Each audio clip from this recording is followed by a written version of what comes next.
Hi, welcome to my channel. Telangana రాష్ట్రంలో కొత్త ration కార్డుల కోసం వెయిట్ చేస్తున్న ప్రజలకు వచ్చేసి ఇంపార్టెంట్ అప్డేట్ అయితే రావడం జరిగింది. పూర్తి వివరాలు తెలుసుకుందాం. వీడియో చూసిన వాళ్ళు తప్పకుండా వీడియో లైక్ చేసి ఛానల్ సబ్స్క్రైబ్ చేసుకోండి. మార్చ్ 1న 1,00,000 కొత్త రేషన్ కార్డులు అయితే గవర్నమెంట్ పంపిణీ చేస్తుంది. కానీ ఈ 3 జిల్లాల వారికి మాత్రమే మార్చి 1వ తారీఖు నాడు ఇస్తున్నారు.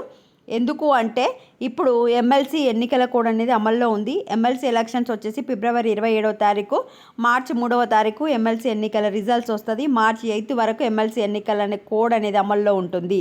కానీ రంగారెడ్డి, మహబూబ్ నగర్, హైదరాబాద్ ఈ 3 డిస్టిక్లో మాత్రం ఎమ్మెల్సీ ఎన్నికల కోడ్ అనేది అమల్లో లేదనమాట. ఇక్కడ ఎమ్మెల్సీ ఎలక్షన్స్ లేవన్నమాట తెలంగాణలో. సో ఈ 3 జిల్లాల్లో మార్చి 1వ తారీఖు నాడు 1,00,000 రేషన్ కార్డులు అయితే ఇస్తారు. మిగతా ప్రాంతాల వారికి ఎమ్మెల్సీ ఎన్నికల కోడ్ కంప్లీట్ అయిపోయాక అంటే మార్చి 8 తారీఖు తర్వాత ఇతర ప్రాంతాల వారికి ఇస్తారు. మార్చి 1వ తారీఖు నాడు మాత్రం రంగారెడ్డి, మహబూబ్ నగర్, హైదరాబాద్ వాళ్ళకైతే ఇస్తారు.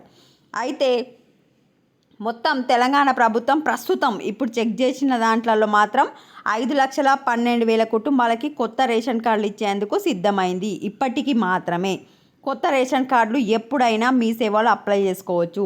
అప్లై చేసుకోవడానికి లాస్ట్ డేట్ అంటూ ఏం లేదు. ఇది నిరంతర ప్రక్రియగా కొనసాగుతుంది.